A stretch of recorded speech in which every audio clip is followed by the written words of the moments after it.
أما بعد فأعوذ بالله من الشيطان الرجيم بسم الله الرحمن الرحيم ولنبلونكم بشيء من الخوف والجوع ونقص من الأموال والأنفس والثمرات وبشر الصابرين.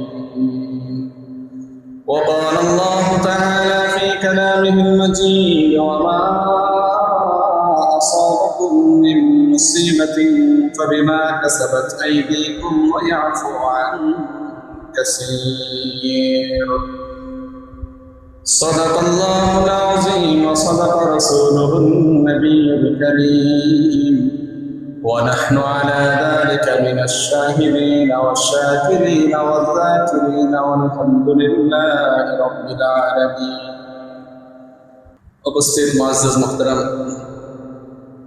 সম্মানিত মুসলিয়ান একরাম, পর্দার আড়ালে অবস্থানরত দিনদার পরহেজগার মা ও বোনেরা, মহান রব্বুল আলামিনের দরবারে অসংখ্য শুকরিয়া যে আল্লাহ রব্বুল ইজ্জত আমাদেরকে মসজিদে আসার বসার তৌফিক দান করেছেন।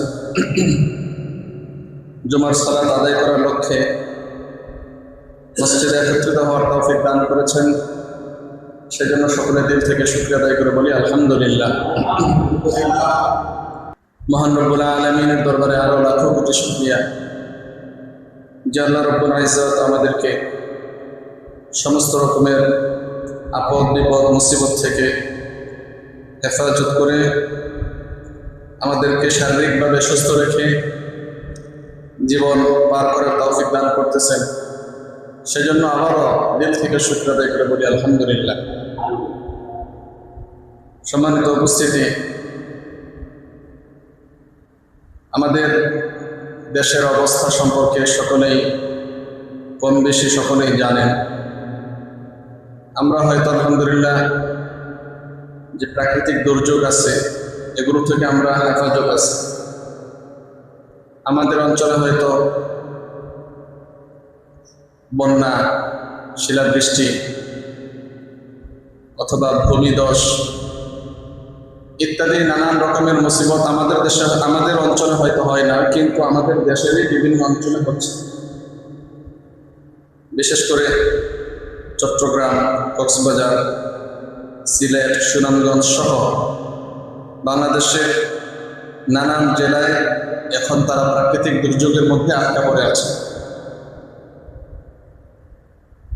মুহতারাম হাজিরিন, আল্লাহ সুবহানাহু ওয়া তাআলা মুমিন বান্দাদেরকে নানান সময় নানান মুসিবত দিয়ে, বিপদ দিয়ে পরীক্ষা করে থাকেন। আল্লাহ সুবহানাহু ওয়া তাআলা তার বান্দাদেরকে পরীক্ষা করার উদ্দেশ্য একটাই, যে বান্দা এই পরীক্ষার মধ্যে সে কতটুকু ধৈর্য ধারণ করতে পারে। আবার এই পরীক্ষাগুলো যে সিরিফ আল্লাহ তাআলারই দেওয়া, আমাদের এখানে কোনো দোষ নাই, বিষয়টা তাও না। আল্লাহ তাআলা পরীক্ষাগুলো দেওয়ার কারণই হলো আমরা নিজেরা পরীক্ষাগুলো ডেকে নিয়ে আসি। এমন না যে আল্লাহ তাআলার ইচ্ছা হইল তো দিয়ে দিল, বিষয়টা তা না। বরং আমরা আমাদের আমলের মাধ্যমে এই সমস্ত বালা মুসিবতগুলো ডেকে নিয়ে আসি। মুহতারাম হাজিরিন, পূর্ববর্তী জমানার অনেক গল্প আমরা জানি, নবী রাসূলদের অনেক ইতিহাস হয়তো আমরা বিভিন্ন সময় শুনেছি। অনেক নবী এবং রাসূলদের উম্মতদেরকে আল্লাহ সুবহানাহু ওয়া তাআলা ভূমিকম্পের মাধ্যমে ধ্বংস করেছেন, বন্যার মাধ্যমে ধ্বংস করেছেন, বাতাস, ঝঞ্ঝাবায়ু, অনুরূপভাবে বিকট শব্দের মাধ্যমে ধ্বংস করেছেন, আকাশ থেকে শিলাবৃষ্টির মাধ্যমে ধ্বংস করেছেন। বিভিন্নভাবে আল্লাহ সুবহানাহু ওয়া তাআলা তাদেরকে ধ্বংস করেছেন। এর অর্থ আল্লাহ তাআলার ইচ্ছা হয়েছে এই জন্য ধ্বংস করেন নাই, বরং ধ্বংস তারা নিজেরাই ডেকে নিয়ে আসছে। গুনাহের চরম পর্যায়ে যখন বান্দা পৌঁছে যায়, তখন আল্লাহ তাআলা তাদের উপর গজব নাযিল করেন।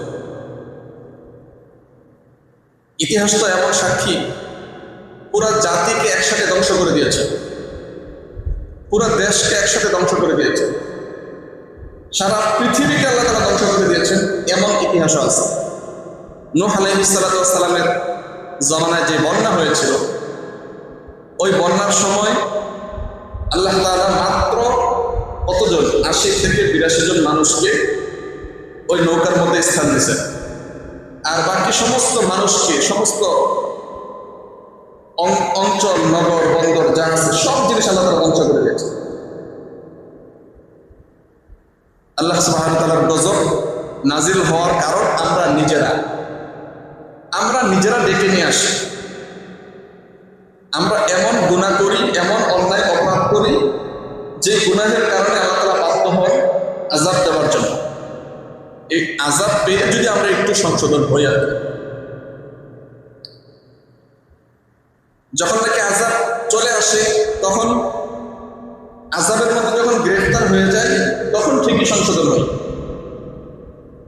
এমনকি ফেরাউনের মতো ক্ষমতাধর বাদশা পর্যন্ত আযাবের সম্মুখীন যখন হয়েছে, তখন ঈমান আনছে। তখন বলছিল কি, যে আমি মূসার রবের প্রতি ঈমান আনলাম। যখন পানিতে ডুবে যাচ্ছিল, তখন বলছে কি, আমি মূসার রবের প্রতি ঈমান আনলাম। কারণ এখন আযাব চলে আসছে, ওই সময় সে তাওবা করছে। মুহতারাম নাজরিন, আযাব চলে আসার পর তাওবা করলে তাওবা কবুল হবে না, বরং তাওবার সুযোগ হলো আযাব আসার আগ পর্যন্ত। তো আল্লাহ সুবহানাহু ওয়া তাআলা এমন সময় সময় ক্ষণে ক্ষণে এই সমস্ত আযাবগুলো দিয়ে থাকেন, পরীক্ষাগুলো দিয়ে থাকেন বান্দার আমলের কারণে। এটা তো আল্লাহ সুবহানাহু ওয়া তাআলা সূরাতুশ শুআরা 30 নম্বর আয়াতের মধ্যে বলেছেন, ওয়া মা আসাবাকুম মিন মুসিবাতিন ফাবিমা কাসাবাত আইদিকুম ওয়া ইয়াফু আন কাসীর। জলে স্থলে যেখানে তোমরা যত রকমের দুর্যোগ দেখছো, যত রকমের মুসিবত তোমরা দেখতে পাচ্ছ, ফাবিমা কাসাবাত আইদিকুম, এগুলো তোমাদের নিজেদের হাতের কামাই, নিজেরা এগুলো কামাই করেছো, এই জন্য মুসিবত আসছে। ওয়া ইয়াফু আন কাসীর, এরপর আল্লাহ তাআলা বলেছেন তোমরা গুনাহ করছো, গুনার পরিবর্তে মুসিবত আসছে, আবার অনেক গুনাহ আল্লাহ তাআলা মাফ করে দিয়েছেন। ওয়া ইয়াফু আন কাসীর, অনেক গুনাহ, অসংখ্য গুনাহ আল্লাহ তাআলা মাফ করে দিয়েছেন। ওগুলোর জন্য যদি আল্লাহ তাআলা ধরতেন, তাহলে আমাদের উপায় ছিল না। আজকে বেশি গরম লাগে অথবা বেশি শীত লাগে, বেশি বাতাস অথবা বাতাস নাই, বেশি বৃষ্টি অথবা অনাবৃষ্টি, যেই মুসিবতের কথাই বলি না কেন, এগুলো আমাদের হাতের কামাই, আমরা এগুলো নিয়ে আসছি। ওয়া ইয়াফু আন কাসীর, আল্লাহ তাআলা অনেক গুনাহ আমাদের মাফ করে দেন। বিভিন্ন গুনাহ বিভিন্ন কারণে আল্লাহ তাআলা মাফ করে দেয়। যদি সমস্ত গুনাহের জন্য আল্লাহ তাআলা শাস্তি দিতেন, তাহলে পৃথিবীতে বসবাস করার মতো উপযোগী আমরা ছিলাম না। মুহতারাম নাজরিন, আল্লাহ সুবহানাহু ওয়া তাআলার পক্ষ থেকে এই মুসিবতগুলো আসে। আজকে বাংলাদেশের বিভিন্ন অঞ্চলে বন্যা কবলিত হয়ে আছে। পাহাড়ি অঞ্চলে সেখানে অনেক মানুষ পাহাড়ের নিচে বসবাস, সারা রাত বৃষ্টির কারণে পাহাড়ের মাটিগুলো ধসে পড়ে যাচ্ছে, তাদের বাড়িঘর একবারে সব শেষ, কত মানুষ মারা যাচ্ছে। তদন্ত অনুযায়ী এই পর্যন্ত এই বছরের বন্যায় প্রায় 40 জন মানুষ প্রাণ হারিয়েছে। এই যে আল্লাহ তাআলার পক্ষ থেকে মুসিবতগুলো, এই মুসিবতগুলো আমরাই নিয়ে আসছি, আমরা নিয়ে আসছি। মুহতারাম হাজরিন, গুনাহ করে একজন গুনাহের শাস্তি পায় অনেক সময় অনেকেই। গুনাহ করে একজন, কিন্তু এর শাস্তি যখন আসে, তখন একজনকে লক্ষ্য করে আসে না, পুরা গ্রামের মধ্যে আসে। বনী ইসরাঈলের একটি ঘটনা বর্ণিত আছে। কোন এক এলাকার মধ্যে আল্লাহ সুবহানাহু ওয়া তাআলা শাস্তি দিবেন, জিবরিল আমিনকে পাঠাইছেন, যাও ওই এলাকায় শাস্তি দাও, ওই এলাকায় শাস্তি দাও। জিবরিল আমিন আসলো, আসার পর দেখা গেল কি, একজন মানুষ খুব আমন্দা এই এলাকার মধ্যে বসবাস করে। জিবরিল আমিনের দয়া হলো যে একজন আমলদার মানুষকে তিনি এখানে থাকা অবস্থায় কিভাবে আমি শাস্তি দেই। আল্লাহ তাআলার কাছে চলে গেছে। আল্লাহ তাআলা বলতেছেন, কি ব্যাপার জিবরিল? বলতেছে, ইয়া আল্লাহ, আপনি যেখানে শাস্তি দেওয়ার কথা বলেছেন, এখানে তো একজন আল্লাহওয়ালা লোক আছে, বলে তাকে সহ সেখানে শাস্তি সে অন্যায় করে নাই ঠিক আছে, কিন্তু যারা অন্যায় করে তাদেরকে সে বাধাও দেয় নাই। মোহতারাম হাজিরিন, এই কথা তারা কি বোঝা গেল? অন্যায় করি একজন, আমরা তাকে অন্যায় থেকে না ফেরানোর কারণে যে শাস্তি আল্লাহ তাআলার পক্ষ থেকে আসে, সবাই শাস্তির মধ্যে পড়ে যায়। এলাকার মধ্যে যদি একজন সুদখোর থাকে, সুদের কারণে যে শাস্তি আসবে সবার উপরে আসবে। এলাকার মধ্যে যদি একজন যাকাত না দেয়, যাকাত না দেওয়ার যে শাস্তি, এই শাস্তি সকলের উপরে আসবে। এলাকার মধ্যে যদি একজন জিনাখোর থাকে, জিনা করে, জিনার যে শাস্তি মহান রব্বুল আলামিন সকলের উপরে শাস্তি দিয়ে দেবে। এটাই ইতিহাস সাক্ষী। আম্মা জান আয়েশা রাদিয়াল্লাহু তাআলা আনহা তখন আল্লাহ নবী সাল্লাল্লাহু আলাইহি ওয়াসাল্লামকে জিজ্ঞেস করতেছেন, অপরাধ করলো একজন, শাস্তি পাইল সকলে। তখন আল্লাহ সুবহানাহু ওয়া তাআলা, আল্লাহ নবী সাল্লাল্লাহু আলাইহি ওয়াসাল্লাম আম্মা জান আয়েশাকে বলতেছেন যে দুনিয়ার বিচার হয়তো এইভাবে হবে, কিন্তু আখিরাতে আল্লাহ সুবহানাহু ওয়া তাআলা তাদেরকে মাফ করবেন। তো মুহতারাম হাজিরিন, আল্লাহ তাআলার পক্ষ থেকে যে সমস্ত শাস্তিগুলো আসে, যে সমস্ত মুসিবতগুলো আসতেছে, এগুলো সির্ফ আমাদের গুনাহের কারণেই আসতেছে। আমরা এমন এমন অন্যায় করি, এমন এমন অপরাধ করি, যে অপরাধ যদি আমরা পাহাড়ের মধ্যেও রাখি, পাহাড় পর্যন্ত ধ্বংস হয়ে যাবে। আল্লাহ তাআলা তো ধৈর্যশীল, আল্লাহ তাআলা তো ক্ষমাশীল, ওয়ায়াফু আন কাসীর, অনেক গুনাহ আল্লাহ তাআলা ক্ষমা করে দেন। কিছু কিছু গুনাহের কারণে আল্লাহ তাআলার পক্ষ থেকে শাস্তি আসে। আর এই শাস্তিটা যারা মুমিন বান্দা তাদের জন্য পরীক্ষা।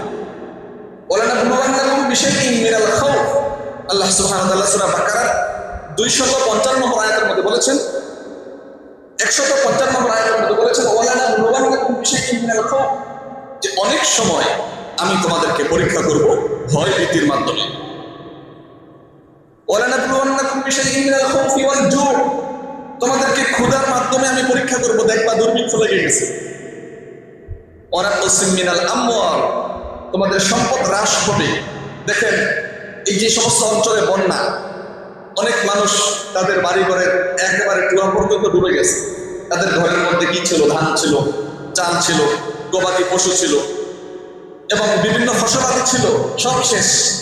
এক বন্যার মধ্যে সব শেষ। ওনার মিনাল খাউফি ওয়াল জু'i ওয়া নাকসিম মিনাল আমওয়াল, যে তোমাদের সম্পদ পর্যন্ত ধ্বংস হয়ে যাবে।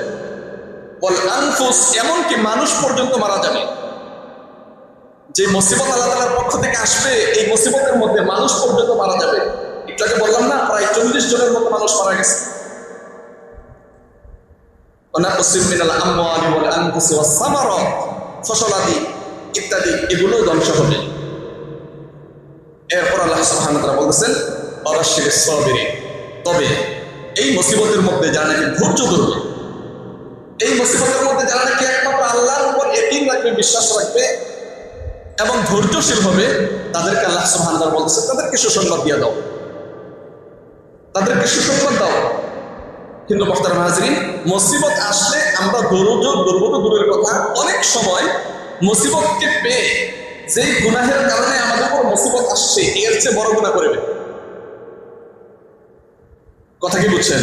যেই গুনাহের কারণে আমাদের উপর মুসিবত আসছে, অনেক সময় মুসিবতের সম্মুখীন হয়ে এর চেয়েও বড় গুনাহ করে ফেলে। মনে করেন আমি যাকাত দিলাম না, এই জন্য আমার উপর মুসিবত আসছে। তো যাকাত না দেওয়া এটা কুফরি না, এটা হলো আল্লাহ তাআলার একটা ফরজ বিধানকে লঙ্ঘন করা। যাকাত না দেওয়ার কারণে একটা মুসিবত আসছে, আল্লাহ তাআলার ফরজ বিধানকে লঙ্ঘন করেছি, এই জন্য মুসিবত আসছে। কিন্তু মুসিবত আসার পর আমি যদি বলি যে আল্লাহ কি আমারই দেখছে, আর কাউকে দেখে নেই, এই সমস্ত কথাগুলো আমরা বলি কিনা? আমাদের বাড়ির মা বোন যারা আছে তারা এই সমস্ত কথাগুলো বলে কিনা যে পৃথিবী থেকে আর কোনো লোক পায় নাই, আমার উপরেই দেখো আল্লাহ? এই যে কথাটা বললাম, মুসিবত আসার পরে এই কথা বলা মানে আমি কুফরি করা, আল্লাহ তাআলার সাথে কুফরি করলাম।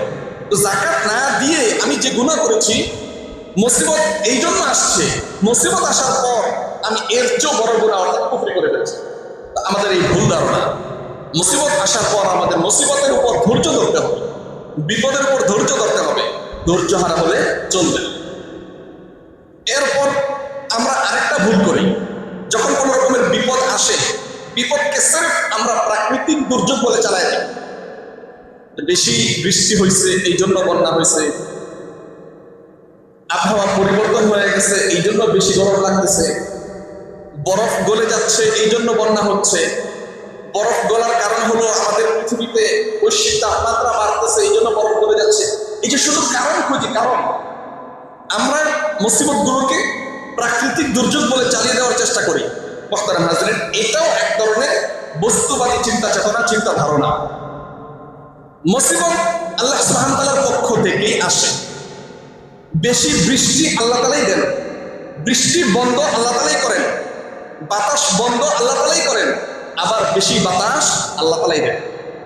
আমরা যদি শুধু কারণ খুঁজতে যাই, কারণ এই কারণ খোঁজা হলো বস্তুবাদীর লক্ষণ। আর বস্তুবাদী তারা আল্লাহ তাআলাকে বিশ্বাস করে না। তারা এই পৃথিবীকে বলা হয় দ্য আর্থ ইজ ন্যাচারাল। এই পৃথিবীটা হলো একটা প্রাকৃতিক, এটা চলছে তো চলছে, চলছে তো চলবে, তার নিজ গতিতে চলবে। এটা বস্তুবাদীর ধারণা। একজন মুমিনের ধারণা হলো পৃথিবী নিজ গতিতে চলে না, আল্লাহ তাআলাই পৃথিবীকে চালান। বাতাস তার নিজ গতিতে চলে না, আল্লাহ তাআলাই বাতাসকে পরিচালনা করেন। বৃষ্টি তার নিজ গতিতে নিচে নামে না, আল্লাহ তাআলাই নামান। এটা হলো একজন মুমিনের ধারণা। মুহতারাম হাজিরিন, এই জন্য বললাম আমরা এই সমস্ত মুসিবতগুলোকে সির্ফ প্রাকৃতিক দুর্যোগ বলে চালাবো না। মুসিবত আল্লাহ তাআলার পক্ষ থেকে আসে। আমরা যদি কারণ খুঁজতে যাই, নিশ্চয়ই শেষ একটা কারণ আছে। এই শেষ কারণ যদি আপনি খুঁজতে চান, খুঁজতে পারেন, তাহলে দেখবেন শেষ পর্যায়ে একমাত্র আল্লাহই আছে। এমন একটা জায়গা আছে যেখানে মানুষের ব্রেন আর কোনো কাজ করে না, যেখানে মানুষের ব্রেন আর কোনো কাজ করে না। আপনি বলবেন বৃষ্টি কেন হয়েছে? বলে আকাশের মধ্যে মেঘ জমছে, এই জন্য বৃষ্টি হয়েছে। তো আকাশে কেন মেঘ জমছে? আকাশে মেঘ জমছে বলে বাষ্প হয়েছে, এই জন্য নিচ থেকে পানিগুলো উপরে গেছে, আকাশে বেশি মেঘ জমে গেছে, এই জন্য বৃষ্টি হয়েছে। তো বাষ্প কেন হয়েছে? এই যে কেন কেন খুঁজতে যাবেন, এক পর্যায়ে দেখবেন আমাদের ব্রেন আর কোনো কাজ করে না। ওই সময় মনে করবেন যে এই কেনর পিছনে আল্লাহ তাআলার কুদরত। তো সব রকমের মুসিবতগুলোকে আমরা প্রাকৃতিক দুর্যোগ বলে চালাবো না, এটা আমাদের একটা ভুল ধারণা। মুসিবতগুলো আসে একমাত্র আল্লাহ তাআলার হুকুমে, আল্লাহ তাআলার পক্ষ থেকে। কেন আসে? বলে আমাদেরকে পরীক্ষা করার জন্য। বলেন নাবলুওয়ান্নাকুম, আল্লাহ তাআলা আমাদেরকে পরীক্ষা করবেন। ওয়ানাবলুকুম বিশ-শাররি ওয়াল খাইরি ফিতনা। আল্লাহ তাআলা তো বলতেছেন যে তোমাদেরকে কল্যাণ এবং অকল্যাণ, কল্যাণ এবং অকল্যাণ উভয়ের মাধ্যমে তোমাদেরকে পরীক্ষা করা হবে। ওয়া ইলাইনা তুরজাউন, এরপর সর্বশেষ তোমাদের গন্তব্য আল্লাহ তাআলার দিকে আসবে। এটা আবার আল্লাহ তাআলা কি বললেন? কল্যাণ অকল্যাণ উভয়ের মাধ্যমে পরীক্ষা। দেখেন বৃষ্টি নামে, বৃষ্টি হয়, এটা যদি সীমিত সময়ের জন্য হয় আমাদের জন্য কল্যাণ, আর যদি সীমাহীনভাবে হয়, টানা বৃষ্টি হতেই থাকে হতেই থাকে, এই বৃষ্টিটাই আবার আমাদের জন্য অকল্যাণ। অল্প বৃষ্টি হওয়া, প্রয়োজন অনুযায়ী বৃষ্টি হওয়া, এটা আমাদের জন্য কল্যাণ। আবার প্রয়োজনের চেয়ে বেশি বৃষ্টি হওয়া, এটা আমাদের জন্য অকল্যাণ। এটা আমাদের জন্য অকল্যাণ। আমরা একটা কথা বলি না, পানির অপর নাম আগে পড়ছি জীবন, এখন নতুন করে কি বলে? পানির অপর নাম জীবন এবং মরণ। পানি দিয়ে যেমন মানুষ বাঁচে, আবার পানি বেশি হয়ে গেলে মানুষ মরে। বৃষ্টি দিয়ে যেমন নাকি জমিন, আল্লাহ সুবহানাহু ওয়া তাআলা জমিনকে সজীবতা দান করেন, আবার এই বৃষ্টির মাধ্যমে আল্লাহ তাআলা জমিনকে ধ্বংস করেন। আপনি ফসল করেছেন, ফসলের জন্য বৃষ্টির পানি অবশ্যই দরকার, কিন্তু বৃষ্টি যদি এক মাস ব্যাপী আসে, তাহলে আপনার ফসল কি আর হবে? আপনার মাটির উর্বরতা শেষ হয়ে যাবে, মাটি কাদা কাদা হয়ে যাবে, এই মাটি থেকে আর ফসল হবে না। তো বৃষ্টি এটা আমাদের জন্য কল্যাণ, আবার বৃষ্টি এটা আমাদের জন্য অকল্যাণ। বন্যা হচ্ছে, বন্যার মধ্যেও কল্যাণও আছে আবার অকল্যাণও আছে। বন্যা না হওয়ার কারণে আমাদের জমিনের ফসলের মাটিগুলোর উর্বরতা কমে গেছে। আবার বন্যা হলে দেখবেন সুন্দর, এই মাটির মধ্যে উর্বর, মাটির সজীবতা বাড়বে, মাটির ভিটামিন বাড়বে, তখন ফসল ভালো হবে। যে বছর বন্যা হয় ওই বছরের পরের বছর কি ফসল ভালো হয়, এটা তো আপনারা ভালো করে জানেন। আবার এই বন্যার কারণে ফসলের ক্ষতিও আছে। বন্যার কারণে যেমন ফসল জমিনের লাভ আছে, বন্যার কারণে আমার ফসলের ক্ষতিও আছে। ওয়ানাবলুকুম বিশ-শাররি ওয়াল খাইরি ফিতনা। আল্লাহ তাআলা বলতেছেন যে এই সমস্ত কল্যাণ এবং অকল্যাণ উভয়ের মাধ্যমে তোমাদেরকে পরীক্ষা করা হবে। ওয়া ইলাইনা তুরজাউন, সর্বশেষ তোমাদেরকে আল্লাহ তাআলার দিকেই ফিরে যেতে হবে। তো মুহতারাম হাজিরিন, বৃষ্টিকে, বন্যাকে অথবা এই দুর্যোগগুলোকে আমরা সির্ফ প্রাকৃতিক দুর্যোগ বলবো না, এটা বলবো আল্লাহ তাআলার পক্ষ থেকে পরীক্ষা। আল্লাহ তাআলার পক্ষ থেকে পরীক্ষা। ধৈর্য হারা হলে দেখবেন চেয়ে বড় গুনাহ করে ফেলে। যেই গুনাহের কারণে আল্লাহ তাআলা বন্যা দিয়েছেন, যেই গুনাহের কারণে আল্লাহ তাআলা বেশি বৃষ্টি দিয়েছেন, যেই গুনাহের কারণে আল্লাহ তাআলা ভূমিকম্প দিয়েছেন, আমরা যদি ধৈর্য হারা হয়ে যাই তাহলে ধৈর্য হারার কারণে এর চেয়ে বড় গুনাহ আমরা করে ফেলব। পরে দেখবেন এর চেয়ে বড় মুসিবত আসবে, এর চেয়ে বড় মুসিবত আসবে। মুহতারাম হাজিরিন, এই জন্য আল্লাহ তাআলার উপর ভরসা রাখা। অবশ্যই সাবিরিন, আল্লাহ তাআলা বলেছেন যারা ধৈর্য ধারণ করবে তাদের জন্য সুসংবাদ। তো মুসিবত শুধু আমাদের জমানায় নয়, মুসিবত নবী সাল্লাল্লাহু আলাইহি ওয়াসাল্লামের জমানায় আসছে, মুসিবত আমাদের নবীর আগের জমানায় আসছে, মুসিবত সাইয়েদনা আদম আলাইহিস সালাতু ওয়াস সালামের জমানার পর থেকে মুসিবত চলে আসছে, আল্লাহ তাআলার পক্ষ থেকে আসছে। তো আমাদের সালাফ যারা আছে, আমাদের পূর্ববর্তী মনীষীগণ যারা আছে, তারা মুসিবতকে কিভাবে মোকাবেলা করেছেন, মুসিবতের সময় তারা কি আমল করেছেন, এই জিনিসটা আমাদের দেখার বিষয়। দেশে বৃষ্টি হলে আমরা হাই হুতাশ করি, বন্যা হলে আমরা হাই হুতাশ করি, মহামারী এই যে গত ৫-৭ বছর আগে যে করোনা গেছে আমরা হাই হুতাশ করি, এর চেয়েও বড় মুসিবত আমাদের সালাফদের জমানায় গেছে। তো তারা কি করেছে? সাইয়েদনা ওমর ইবনুল খাত্তাব রাদিয়াল্লাহু তাআলা আনহুর জমানায় অনেক বড় মুসিবত ছিল। ওই মুসিবতের বছর, যে বছর মুসিবত হয়েছে ওই বছরের একটা নাম হয়ে গেছে। এই যে আমাদের 2019 সালে যে করোনা মুসিবতটা আসলো, এর একটা নাম দিছে না, কোভিড-19, এটা নাম দিছে না, বছরের নামই দিয়ে দিছে কোভিড-19, অর্থাৎ করোনার বছর। সাইয়েদনা ওমর ইবনুল খাত্তাব রাদিয়াল্লাহু তাআলা আনহুর জমানায় একটা মুসিবত আসছে। ওই মুসিবত হলো দুর্যোগ, অর্থাৎ কি বলে দুর্ভিক্ষ। ফসল কমে গেছে, ফসল কমে যাওয়ার কারণে মানুষের ঘরে খাবার নাই, মানুষ আগে যেই খাবার খাইতো এখন সেই খাবার খেতে পারে না। ওই বছরের নামই হয়ে গেছে আমুর রাদা। আমুর রাদা এর অর্থ হলো ছাইয়ের বছর। ছাই চিনেন তো, চুলার মধ্যে ছাই হয় না? বেশি রৌদ্রের কারণে, আরবে তো এমনি রোদ বেশি, আরবে প্রায় একবারে নিচে যদি নামে তাহলে 40 ডিগ্রি সেলসিয়াস, আর উপরে তো 50-এর উপরে চলে যায়। বেশি রৌদ্রের কারণে আরবের ওই মাটিগুলো ছাইয়ের মতো হয়ে গেছে, ফসল আর হয়নি। যখন মাটিগুলো ছাইয়ের মতো হয়ে গেল, ফসল সব পুরে সারকার হয়ে গেল, ওই বছরের নামই দিয়ে দিছে ইতিহাসবিদরা আমুর রাদা, ছাইয়ের বছর। তো ফসল যদি না হয় তাহলে তারা খাবে কি? আজকে বর্তমান সময়ে আমাদের দেশের মধ্যে যদি দুর্ভিক্ষ লাগে, যদি পয়সা থাকে, ভিন্ন দেশ থেকে এক রাত্রের মধ্যেই খাবার নিয়ে আসা সম্ভব। আগে কি এটা সম্ভব ছিল? আগে এক অঞ্চল থেকে আরেক অঞ্চলে খাবার আসতেও তো অন্ততপক্ষে মাসেখানেক সময় লাগে। আগে তো এত যানবাহন, এত টেকনোলজি ছিল না। তো মুহতারাম হাজিরিন, ওমর ইবনুল খাত্তাব রাদিয়াল্লাহু তাআলা আনহুর জামানায় যখন এই দুর্ভিক্ষ লাগলো, তিনি তখন দেশ প্রধান, অর্থাৎ তিনি আমিরুল মুমিনিন, তিনি একজন রাষ্ট্রপ্রধান। ওমর ইবনুল খাত্তাব রাদিয়াল্লাহু তাআলা আনহু যখন এই অবস্থা দেখলেন, সারা পৃথিবীর মধ্যে উনি চিঠির মাধ্যমে পৌঁছে দিলেন, আমাদের জন্য দোয়া করো, আমাদের জন্য দোয়া করো।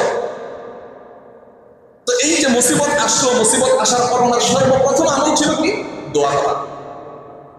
ওমর ইবনুল খাত্তাব রাদিয়াল্লাহু তাআলা আনহু থেকে আমরা এই শিক্ষা পাই যে যখন মুসিবত আসবে, মুসিবতের মোকাবেলায় দোয়া ছাড়া আর কোনো উপায় নেই। এরপর এই মুসিবত আসে একমাত্র আমাদের গুনাহের কারণে, তাই তাওবা এবং ইস্তেগফার চালু করে দাও, তাওবা এবং ইস্তেগফার চালু করে দাও। কারণ আমরা যদি তাওবা করি আল্লাহ তাআলা আমাদের গুনাহ মাফ করবেন, আর এই গুনাহ মাফ করলে আল্লাহ তাআলা মুসিবত থেকে হেফাজত করবেন। আমরা যে বৈশ্বিক যে উপকরণ, এই উপকরণ পরে বাঁধ দিব, অথবা খাল খনন করব, অথবা অন্য যে সমস্ত উপকরণ আছে এগুলো আমরা করব, কিন্তু এগুলো পরে সর্বপ্রথম আল্লাহর কাছে ক্ষমা চাওয়া এবং দোয়া করা। এই শিক্ষাটা আমরা ওমর ইবনুল খাত্তাব রাদিয়াল্লাহু তাআলা আনহু থেকে পাই। উনি একজন রাষ্ট্রপ্রধান ছিলেন, ওনার বাড়িতে খাবারের অভাব ছিল না, ওনার রাষ্ট্রকোষায় খাবারের অভাব ছিল না, কিন্তু ওনার দেশের মানুষ অভাবের মধ্যে থাকবেন আর উনি ব্যান করে খাবেন, এই শিক্ষাটা উনি আমাদেরকে দেন নাই। ইতিহাস সাক্ষী আনাস ইবনে মালিক রাদিয়াল্লাহু তাআলা থেকে বর্ণনা করেন, ওমর ইবনুল খাত্তাব রাদিয়াল্লাহু তাআলা আনহু না খেতে খেতে তার পেটের মধ্যে গ্যাসের সমস্যা হয়ে গেছে। আমরা যদি খাবার ঠিক মতো না খাই তাহলে কিন্তু গ্যাসের সমস্যা হবে। ওমর ইবনুল খাত্তাব রাদিয়াল্লাহু তাআলা আনহুর জামানায় যখন এই দুর্ভিক্ষ আসলো, এই দুর্ভিক্ষ শুধু দেশের মানুষ মোকাবিলা করে নাই, দুর্ভিক্ষের মধ্যে উনিও না খেয়ে থাকতেন। বড় জোর উনি রুটি এবং তেল এই দুইটা জিনিস খেতেন। জাইতুনের তেল ছিল, তেল দিয়ে রুটি খেতেন। উনি চাইলে পারতেন গোশত দিয়ে খাবার খেতে, চাইলে পারতেন উনি ভালো মানের খাবার খেতেন, কারণ রাষ্ট্রপ্রসায় খাবার ছিল। মোহতারাম হাজরিন, কিন্তু দেশের জনগণ না খেয়ে থাকবে আর রাষ্ট্রপ্রধান পেট ভরে খাবে, এটা একজন মুসলিম রাষ্ট্রপ্রধানের স্বভাব চরিত্র হতে পারে না। মোহতারাম হাজরিন, ওমর ইবনুল খাত্তাব রাদিয়াল্লাহু তাআলা থেকে আমরা এই জিনিসটা শিক্ষা পাই। যখন দুর্ভিক্ষ আসবে তখন দুর্ভিক্ষের মোকাবেলায় আল্লাহর কাছে ক্ষমা চাও। যখন দুর্ভিক্ষ আসবে, বেশি বৃষ্টি অথবা অনাবৃষ্টি অথবা বন্যা ভূমিকম্প যাই আসুক, আল্লাহর কাছে ক্ষমা চাও, আল্লাহর কাছে দোয়া করো। আর যখন নাকি তুমি দেখো তোমার প্রতিবেশী কষ্টের মধ্যে আছে, তুমি তাদের কষ্টগুলো লাঘব করার জন্য চেষ্টা চালাও। নবী করিম সাল্লাল্লাহু আলাইহি ওয়াসাল্লামের একটা হাদিস আছে যে মুসলমানের ভাই, এক মুসলমান অপর মুসলমানকে কখনো জুলুম করতে পারে না, আবার এক মুসলমান আরেক মুসলমানকে বিপদের মধ্যে রেখে চলে যাবে, এটাও হতে পারে না। মুসলমান কখনো অপরের উপর জুলুম করবে না, আবার মুসলমান আরেক মুসলমানকে বিপদে রেখে চলে আসবে, এটাও হতে পারে না। অনেক সময় রাস্তাঘাটের মধ্যে অ্যাক্সিডেন্ট হয়ে মানুষ পড়ে থাকে, আমরা তাদেরকে সাহায্য করি না, কারণ আমি মনে করি আমি যদি তাকে ধরি তাহলে নিজেই বিপদের মধ্যে পড়ে যাব। এটা মুসলমানের শিক্ষা নয়। আমার প্রতিবেশী না খেয়ে আছে, আমি যদি পেট ভরে খাই, আল্লাহ তাআলা আমাকে জিজ্ঞেস করবেন তোমার প্রতিবেশী না খেয়েছিল, তুমি পেট ভরে খাইছো কেন? এটা সহিহ হাদিসের দ্বারা প্রমাণিত। আমার প্রতিবেশী রাষ্ট্র, আমার প্রতিবেশী জেলা বন্যা কবলিত হয়ে আছে, আর আমি মজবেরে ঘুরবো আর খাবো, টাকা পয়সা লুটাবো, এরকম যদি আমার স্বভাব চরিত্র হয়, আমাকেও আল্লাহ তাআলা কিয়ামতের দিন জিজ্ঞেস করবেন। এই জন্য ওমর ইবনে খাত্তাব রাদিয়াল্লাহু তাআলা নিজে যেভাবে রাষ্ট্রপ্রধান ছিলেন, তার রাষ্ট্রের জনগণের সেন্সিটিভ অবস্থাটা বুঝতেন। তাদের মধ্যে যে একটা দুর্ভিক্ষের অবস্থা যাচ্ছে, এই অবস্থাটা তিনি নিজে স্বীকার করেছেন এবং নিজেও তাদের সাথে তাল মিলিয়ে শুধু রুটি খাইতেন। মোহতারাম হাজরিন, এই ওমর ইবনে খাত্তাব রাদিয়াল্লাহু তাআলা একজন বংশধর, ওনার নাতিনের ছেলে ওমর ইবনে আব্দুল আজিজ, একজন হলো ওমর ইবনে খাত্তাব রাদিয়াল্লাহু তাআলা, আরেক হলো ওমর ইবনে আব্দুল আজিজ রাদিয়াল্লাহু তাআলা। ওমর ইবনে আব্দুল আজিজ রাদিয়াল্লাহু তাআলা যখন রাষ্ট্র পরিচালনা করেন, তখনও একটা দুর্ভিক্ষ আসে, ভূমিকম্পের দুর্ভিক্ষ। ওই সময় ওমর ইবনে আব্দুল আজিজ রাহমাতুল্লাহি আলাইহি উনি সারা পৃথিবীর মধ্যে চিঠি পৌঁছায় দিয়েছেন। চিঠির মাধ্যমে উনি বলেছেন যে দেখো আমাদের উপর দুর্ভিক্ষ আসছে, ভূমিকম্প আসছে, আমাদের জন্য দোয়া করো। নানার যে শিক্ষা, নাতির সেই একই শিক্ষা, আমাদের জন্য দোয়া করো এবং ইস্তেগফার করো, আমরাও আল্লাহর কাছে ক্ষমা চাই, আল্লাহ তাআলা যেন আমাদেরকে এই গুনাহ থেকে হেফাজত করে। মুহতারাম হাজরিন, আল বিদায়া ওয়ান নিহায়া একটা কিতাব আছে, ইতিহাসের বিশাল বড় একটা কিতাব। ইবনে কাসির রাহমাতুল্লাহি আলাইহি তিনি এই কিতাবটা লিখেছেন আজ থেকে 900 বছর আগে এই কিতাবটা লিখেছেন, 746 হিজরিতে খুব সম্ভবত। তো ইবনে কাসির রাহমাতুল্লাহি আলাইহি তার বাড়ি ছিল দিমাশকে। সেই দিমাশকে থাকা অবস্থায় ঐতিহাসিকভাবে সারা বিশ্বব্যাপী একটা মহামারী আসলো। ওই মহামারীর একটা নাম আছে ব্ল্যাক ডেথ। এই মহামারী ছিল আগের জমানায়, এমন একটা মহামারী ছিল। আমাদের এখন তো এগুলো দেখা যায় না। বসন্ত রোগ হয় না, বসন্ত রোগ তো চিনেন আপনারা। এই বসন্তের মতো বিভিন্ন রকমের গোটা হইতো, গোটার মাধ্যমে সারা শরীর জ্বলছে দেখ, আর মানুষটা অল্প কয়েকদিনে মারা যায়। এই বসন্ত রোগ, মুহতারাম হাজরিন, দামেস্কের মধ্যে এই বসন্ত রোগ আসলো। ইতিহাস সাক্ষী দৈনিক প্রায় 1000-এর বেশি মানুষ মারা গেছে। দীর্ঘদিন যাবৎ শুধু দামেস্কে 1000-এর বেশি মারা গেছে। সারা বিশ্বব্যাপী এই প্লেগ রোগ ছিল, এই ব্ল্যাক ডেথ ছিল। তো এটা সারা বিশ্বব্যাপী যেহেতু ছিল, ইতিহাস সাক্ষী প্রায় বিশ্বের 50% মানুষ মারা গেছে এক মহামারীতে। 50 মিলিয়নের বেশি মানুষ মারা গেছে এক মহামারী। ওই সময় দামেস্কের মানুষ যেহেতু মুসলমান ছিলেন, তাদের একটা আমল ছিল, এই মহামারীর মোকাবেলায় একটা আমল করেছে। কি আমল? বলে তারা সারাদিন রোজা রাখতো, রাতের বেলা সারা রাত মসজিদে ইবাদত করত। সারাদিন রোজা রাখতো, রাতের বেলা মসজিদে তারা ইবাদত করত, এবং দিনের বেলা তাদের হাতের মধ্যে কোরআন ছিল। এই 3টা কাজ তারা করেছে। মুহতারাম হাজরিন, এই কাজ করার কারণ কি? বলে কাজ করার কারণ হলো আমাদের গুনাহের কারণেই আল্লাহ তাআলা আমাদের উপর মুসিবত দিচ্ছেন। সুতরাং আমরা একটু ইবাদতের মাধ্যমে নিয়ে আমাদের গুনাহগুলো মাফ করাইতে পারি। মুহতারাম দোস্ত, এগুলো হলো আমাদের সালাফদের শিক্ষা। আমাদের সালাফ যারা ছিলেন, আমাদের আকাবির যারা ছিলেন, এগুলো হলো তাদের শিক্ষা। আমরাও তাদের শিক্ষা নেই। কিন্তু আফসোসের বিষয়, আজকে আমাদের পার্শ্ববর্তী বিভাগ জেলা বন্যায় কবলিত হচ্ছে। বন্যায় হাজার হাজার মানুষ পানিবন্দী হয়ে আছে, তাদের খাবার নাই, তাদের ঔষধ নাই, মা বোন শিশু যারা আছে তারা কতটা বিভীষিকাময় অবস্থানের মধ্যে আছে। আর যেই বৃষ্টির পানিতে তাদের বন্যার এই অবস্থা, মোহতারাম দোস্ত, ওই বৃষ্টির পানিতে ভিজে খেলা দেখে আমাদের যুবকরা উল্লাস করতেছে। খুব খারাপ লাগে আমাদের দেশের যুবকরা বৃষ্টির পানিতে ভিজে আর খেলা দেখে আর হই হুল্লোড় করে আর গোল গোল বলে চিল্লাচিল্লি করে, কিন্তু তাদের দেশের মানুষ বন্যায় বেসে যাচ্ছে। প্রায় 40 জনের মানুষ বেশি মারা গেছে, অসংখ্য মানুষ না খেয়ে আছে, তাদের সহায় সম্বল সমস্ত জিনিস শেষ হয়ে যাচ্ছে, আর আমরা আছি আমাদের খেলার আনন্দ নিয়ে, ফুর্তি নিয়ে। আর দেমাস্কের মানুষ কি আমল করেছে? দেমাস্কের মানুষ আমল করেছে, সারা পৃথিবীর মানুষ যখন নাকি ব্ল্যাক ডেতে আক্রান্ত হয়ে গেছে তখন তারা দিনভর রোজা রেখেছে, রাতের বেলা ইবাদত করেছে, আর তাদের হাতের মধ্যে কোরআন ছিল, আল্লাহর কাছে ক্ষমা চেয়েছে। এটা ছিল আমাদের সালাফের শিক্ষা। আর আমাদের শিক্ষা হলো আমরা আনন্দ করব। খুবই আফসোস লাগে এই সমস্ত বন্যা যখন আসে, বন্যার মধ্যে গিয়েও পর্যন্ত আমাদের রিল বানাতে হয়, আমাদের টিকটক করতে হয়। একজন মানুষ অসহায় অবস্থায় জীবনযাপন করতেছে, একটা পরিবার তারা না খেয়ে আছে, আমরা তাদেরকে নিয়ে মজা করি। একটা গ্রাম পর্যন্ত একেবারে বানবাসীর মধ্যে ডুবে গেছে, আর আমরা সেখানে গিয়ে আমাদের ডলার ইনকামের জন্য আমরা পাথর খুঁজে পাই। মোহতারাম দোস্ত, তো গজব আসবে না তো কি আসবে? আল্লাহ তাআলার পক্ষ থেকে গজব আসবে না তো কি আসবে? আমাদের শিক্ষাটা কি দেখে, যেখানে ওমর ইবনে খাত্তাব নিজে রাষ্ট্রপ্রধান ছিলেন, রাষ্ট্রপ্রধান থাকা অবস্থায় তাদের সাথে তাল মিলেছে। দুর্ভিক্ষের মধ্যে দেশের জনগণ যেহেতু খাবার খেতে পারে না, তিনিও না খেয়ে নিজের পেটের মধ্যে গ্যাস জমাই ফেলছেন। আর আর আমরা আমাদের অবস্থাটাকে আমরা কি একটু ভাবছি যে আমি কি আমার পরিবার যদি বিপদের মধ্যে পড়তো তাহলে আমার অবস্থার কেমন হইতো? চট্টগ্রামের মানুষ খুব আফসোস নিয়ে কথাগুলো বলছে যে সারা বাংলাদেশের মানুষ যখন নাকি বিপদের মধ্যে পড়ে যায়, চট্টগ্রামের মানুষ সবার আগে দৌড়ে আসে। কারণ চট্টগ্রামের মানুষের ভিতরে একটা জিনিস খুব ভালো, মেহমানদারি তারা খুব ভালো করে করতে পারে, অপর মানুষকে সাহায্য সহযোগিতা তারা খুব ভালো করে করতে পারে। সবাইকে আল্লাহ তাআলা টাকা পয়সা দিচ্ছেন, তারা খুব ব্যবসায়িক মানুষ। কিন্তু সেই চট্টগ্রামের মানুষ আজকে বন্যায় বেসে যাচ্ছে, ঢাকার মানুষ তেমন সারা দেয় নাই, তারা খুব আফসোস করে বলতেছে। হাতে গোনা কয়েকটা হুজুরদের ফাউন্ডেশন ছাড়া আর কেউ তাদেরকে তেমনভাবে সাহায্য সহযোগিতা করে নাই। যত টাকা পয়সার মালিক হোক না কেন, চট্টগ্রামের মানুষ অনেক টাকা পয়সার মালিক, কিন্তু বন্যায় যদি বেসে যায় তাদের টাকা কোনো কাজে আসবে ভাই? বন্যায় যদি বেসে যায় তাদের টাকা কোনো কাজে আসবে? সে তার পরিবার সামাল দিতে হবে, তার বাড়িঘর সামাল দিতে হবে, তার গবাদি পশু পাখি ইত্যাদি সামাল দিতে হবে, তার ক্ষেত খামার সামাল দিতে হবে। এগুলো সামাল দিয়ে মানুষকে সাহায্য করবে, তখন উচিত ছিল আমাদের তাদের পাশে দাঁড়ানোর। কিন্তু আমরা দাঁড়াই নাই, আমরা দাঁড়াইছি মোবাইল নিয়ে টিকটক করার পিছনে। আমাদেরকে মত্ত রেখেছে ফুটবল খেলায়, কিন্তু আমাদের পাশের জেলার মানুষ বন্যায় বেশি যাচ্ছে।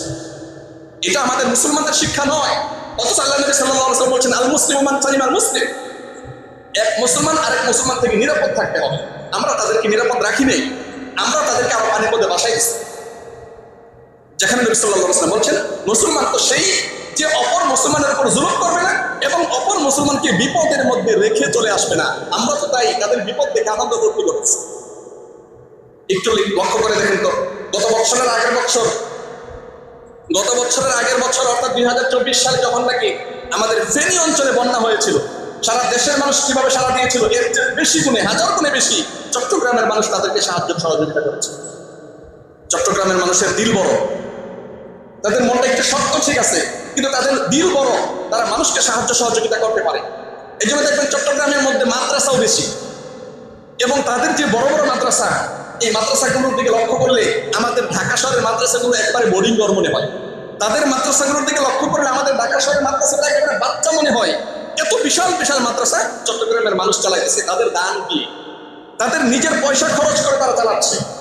কিন্তু আজকে সেই চট্টগ্রামের মানুষ বিপদের মধ্যে, আমি কি করেছি? আমি কি পারছি তাদেরকে আমার একদিনের ইনকাম দিয়ে দেওয়ার জন্য?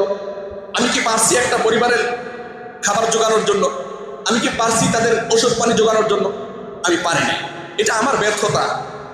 আজকে তাদের পাশে যদি আমরা না দাঁড়াই, কি এমন সম্ভাবনা আছে যে আগামী বছর আমরা বন্যার মধ্যে ডুববো না? এমনও তো হতে পারে আগামী বছর আমাদের নারায়ণগঞ্জ জেলার মধ্যে বন্যা হইতে পারে কি পারে না? আল্লাহ তাআলার পক্ষ থেকে আসতেই পারে। তো আমরা তখন কার অপেক্ষায় থাকবো? মোহতারাম দোস্ত, আজকে যদি আমি আমার পার্শ্ববর্তী মানুষকে সাহায্য সহযোগিতা করি, পরের বছর দেখবেন তারাই আমাকে সাহায্য করবে। এটাই স্বাভাবিক। গাছকে আপনি ছোটবেলায় পানি দেন, এই গাছ বড় হয়ে আপনাকেই ফল দিবে, আপনাকেই ছায়া দিবে। ছোটবেলায় যদি আপনি গাছকে উপড়ে ফেলেন, তাহলে আপনি বড় হয়ে ফল এবং ছায়ার আশা করবেন না। আজকে যদি আমরা তাদেরকে সাহায্য সহযোগিতা করি, তাহলে তারা এক সময় আমাদেরকে সাহায্য সহযোগিতা করবে। মুহতারাম হাজরিন, এই জন্য আমরা সকলেই চেষ্টা করি নিজ নিজ জায়গা থেকে আমরা তাদেরকে যে কোনোভাবেই হোক সাহায্য করার। আগে একটা সময় ছিল যে আমি কোথায় সাহায্য করব, কোথায় দান করব, চট্টগ্রামে যাওয়া এবং আসা আমার তো নিজেরই ভাড়া চলে যাবে 2000 টাকা, ওখানে গিয়ে আমি একটা পরিবারকে 500 টাকা দিব, এটা আমার পক্ষে হয়তো সম্ভব, কিন্তু এক পরিবারকে দেওয়ার জন্য আমি 2000 টাকা খরচ করব, এটা আমাদের জন্য পসিবল ছিল না। কিন্তু বর্তমান সময়ে অনলাইনের যুগ, আপনারা সকলে ভালো করে জানেন আমাদের দেশের মধ্যে অনেক চ্যারিটি আছে, অনেক ফাউন্ডেশন আছে, আলহামদুলিল্লাহ তাকওয়ার ভিত্তিতে ফাউন্ডেশনগুলো গড়ে উঠতেছে। আপনারা সেই ফাউন্ডেশনের মধ্যে দান করতে পারেন, তাদেরকে ওখানে গিয়ে দান করে আপনি এই দানটা, আপনার এই দানটা আলহামদুলিল্লাহ তাদের মাধ্যমে সেখানে চলে যাবে। এই যে বিপদে অপরের পাশে দাঁড়ালেন, এর মাধ্যমে দেখবেন ইনশাআল্লাহ আল্লাহ সুবহানাহু ওয়া তাআলা আপনাকেও বিপদ থেকে হেফাজত করবেন। অনেক সময় আমি এই কথাটা বলি যে বিপদ আসার আগে আল্লাহর রাস্তায় দান করো। আমরা তো অনেক সময় বিপদ হয়ে গেছে, বিপদ আসছে আর পরে হুজুরের কাছে আসি যে দোয়া করেন, দান করি, এই করি সেই করি। বিপদ আসার পর না, বিপদ আসার আগে আমি দান করি যাতে করে আল্লাহ তাআলা আমার দানের বরকতে আমাকে বিপদ থেকে হেফাজত করেন। তো আগামী বছর যদি আমরা বন্যায় কবলিত না হতে চাই, এই বছরই আমরা দান করি। যার যতটুকু সম্ভব ততটুকু আমরা দান করি। আপনার সম্ভব 100 টাকা, আপনি দেন 100 টাকা, আপনি শরীফ থাকলেন। আপনার সম্ভব 500 টাকা, আপনি 500 টাকায় দেন, আপনি শরীফ থাকলেন। এইভাবে যদি আমরা দানের হাত বাড়াই দিই, তাহলে ওই এলাকার মানুষ কিছুটা হলেও তাদের অসহায়ত্ব অবস্থা থেকে তারা পরিত্রাণ পাবে এবং আপনাদের কথা তারা মনে রাখবে। মুহতারাম দোস্তর, এই জন্য আমরা সকলেই চেষ্টা করব নিজ নিজ উদ্যোগে কিছুটা হলেও তাদেরকে সাহায্য সহযোগিতা করা। রাজি আছি ইনশাআল্লাহ? বর্তমানে যত রকমের ফাউন্ডেশনগুলো আছে তার মধ্যে সবচেয়ে উল্লেখযোগ্য যে ফাউন্ডেশন সেটা হলো আস-সুন্নাহ ফাউন্ডেশন। আপনারা সকলে নাম শুনেছেন। আস-সুন্নাহ ফাউন্ডেশনে এই উদ্যোগগুলো তারা খুব স্বচ্ছতার ভিত্তিতে তারা করে থাকে।